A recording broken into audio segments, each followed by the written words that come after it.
Hey guys, Jeremy here, and today we're going to be taking a look at the Innova SD35 OBD2 reader, which was sent to me at no charge for this review. Now, I've done a lot of these OBD readers. There's a lot of good ones out there on the market. As a matter of fact, I got one sitting right here in my front seat.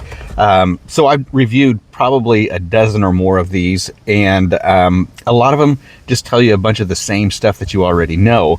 But then when you get into some of these more high-tech ones, they tell you a bunch of stuff that you probably don't want to know. So when I scanned my vehicle, and we're going to scan it again, I come up with a bunch of fault codes that no other readers was able to detect. And so we're going to show that to you here.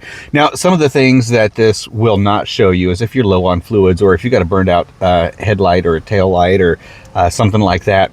It will check for your speed sensors in your wheels, but it's not going to let you know if you're low on fluids. So you're still going to have to do your regular maintenance and take care of your vehicle as best you can.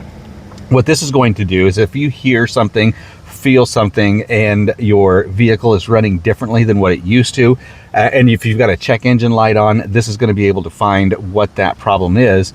And then it's also going to help you to not only diagnose it, but how to fix it. Another good thing about this is that you're going to be able to connect it to a computer. You're going to be able to send reports. You're going to be able to record things. And you're going to be able to take that to your mechanic so that your mechanic can track these things down and then fix the problem. Unless you can fix the problem at home, then more power to you. That's what I kind of like to do, is diagnose the problem, then see if I can't resolve it here on my own. If not, then I'll take it to a shop and have them fix it. But this is going to be something that's going to be real good for your shade tree mechanics and doing your work right here in your own driveway, your shop, or your shed, your garage, wherever you've got room to do that. Now, this is pretty lightweight. It does have a shock-proof case on it, which is really nice.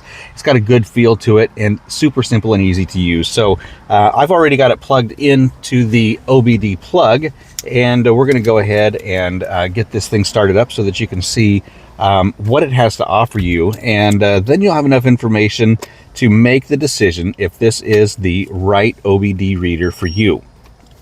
So what it's doing right now is detecting the protocol, and it's connecting to the computer. I'm going to go ahead and start the vehicle. Okay, so it has found my vehicle, which is a 1999 GMC 1-ton dually. It doesn't say that, but that's what 3500 is. And I want to make sure that this is the correct vehicle. I'm going to click the home button here. And then these are some of the things that we can do. Now, it's not a touch screen at all. You're gonna have to use the keypad over here. So you got your OBD2 diagnostics, you got your OEM diagnostics, your workshop tools, previous vehicles, settings, and your tool library. So what we're gonna do is go right into the OBD2 diagnostics. So what you see here is that we got 10 different options that we can do a diagnostic test on. We can do the IM readiness, you can read the default codes, you can erase the codes, freeze frame, live data, O2 sensor monitor, OBD monitor. You can see all of the different options we have. So what I want to do is we are going to go ahead and read the default trouble codes. That's what DTC is. And this is what we've got for our trouble codes. You see we got 5 of them stored, and so we got 5 trouble codes that come up, and this one here is actually stored, which means that it has been in the system for a while, which is your crankshaft position or your camshaft position correlation. Then I've got then I got some information right down here about what it is. The fault may pose damage to components and should be repaired as soon as possible. That is something for a mechanic. Then we have an O2 sensor there. There's a circuit low voltage bank, which is in your sensor. That's another O2 sensor, another sensor, and then we come back to, this is a new one because it's pending, so it's not stored, which is your crankshaft position sensors. So I got a lot of sensors that need some work, and one day we're going to get that done because I am beginning to feel my truck run just a little bit more rough than what it used to. And I want to erase these trouble codes just to show you how to do it. So we're going to hit that erase button, and we're going to hit our OK again.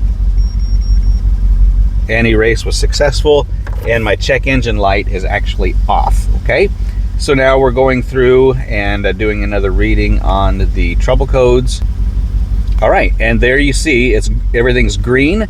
No powertrain default trouble codes or freeze frame data is presently stored in the vehicle's computer. So we've erased the codes and now we're ready to move on to something else. There's our freeze frame, our live data. Now the only thing about the live data, if there was something I would want to see on here that was troubling or concerning, I would like to see it highlighted in red. Right now it's giving you just your basic information of what's going on with your vehicle, but it's not giving parameters. I would really like to have parameters to see you know, where I'm at, which one needs to be addressed, or if they're all just doing good. I'm not certain, but you know, with them trouble codes, I would assume that I got an O2 sensor that's probably off a little bit, and I would like to see that in red. Then we can go and we can monitor these O2 sensors, and you're just going to have to know what the parameters are on your sensors before you are able to make any adjustments. Okay, so that's what we have there, and we're going to go back to our home page. Now we got the OEM diagnostics. Now we're going to get a little bit deeper into the system. So when we scan all systems, we're going to scan the PCM, or the powertrain control module. We're going to do the 4-wall and the electronic variable orifice. Now that's when you scan all systems, or you can do one at a time.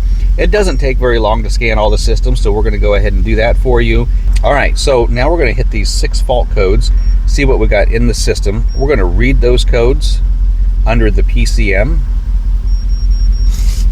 And here we are, knock sensor. So we got another sensor that's going out. And there's another throttle position sensor. And there's the engine coolant temperature. I got some things to check out here in my vehicle, obviously. Remember I said it's going to tell you things that you need to know and things that you don't really want to know. So all those trouble codes there are really going to need to be addressed. I can erase those, but I'm going to leave them in so that I can show them to my mechanic, and we can get those fixed. Now here's another fault code, and this one is going to be the left front wheel speed sensor, and I'm not much too concerned about that. So we're going to go back out of here, and I'm going to show you one more thing here before we close up. We've got our workshop tools, which is super nice. When you click into that, you can do all sorts of different things. You can reset your oil maintenance.